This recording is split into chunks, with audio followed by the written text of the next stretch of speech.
ترامپ اینا گفته ببینید من نمیخوام یه جنگ طولانی بکنم، من یه حمله بیشتر نمیخوام بکنم، کوتاه مدت.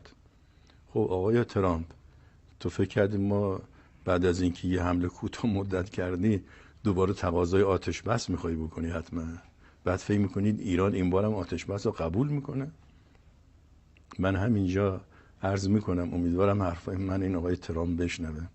آقای ترامپ، سال دوم جنگ ما راه افتادیم، ما سال دوم جنگ راه افتادیم، 5 استانمون هم اشغال بود. ظرف 9 ماه بالای 90% سرزمین ها رو آزاد کردیم، بعد وارد خاک عراق شدیم. تا آخر جنگ یعنی 6-7 سال هرچه آقای ریگان و شوروی و التماس میکردن ما دیگه ادامه ندیم، ما ادامه دادیم، کاری کردیم تا 40-50 سال بعد امنیت تو کشور درست شد. ما توصیه میکنیم عقب برید، دیگه بیشتر از این جلو نیایید. ما اگر راه بیفتیم ما دیگه بحث آتش بس و این چیزا نداریم. ما هم الان به صراحت بهتون میگیم این ضرباتی که زدید، این خساراتی که تو این 50 سال وارد کردید، این هرچه ما داریم نجابت و صبر راهبردی به خرج میدیم شما توجه نمیکنید.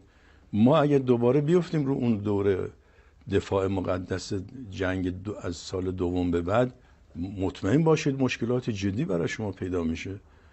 تا همینجا متوقف کنید، برگردید. ملت ایران یه ملت بسیار با شعور، نجیب، دنبال جنگ نیست، ولی اگه به اون نقطه برسه که دیگه باید کار رو تمام بکنه، حوادث دیگری به اتفاق میفته. البته ما برادریمون و دوستیمون رو با عربستان حفظ میکنیم، با امارات، با بحرین، با قطر، با ترکیه، با عراق، اما هیچ پایگاهی از شما تو این کشورها امن نخواهد بود.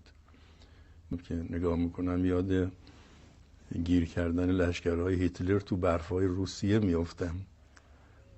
هیتلر اونجا که شکست خورد دیگه تا خود آلمان هم نتونست حفظ کنه، نصف آلمان رفت. اینا متوجه نیستن که ایران همون برفای روسیه است. هرچه ترام میاد جلوتر اوضاعش بدتر میشه. این اگه تو بعد جنگ 12 روزه میکشید کنار، میفهمید که عمق حادثه چطوریه.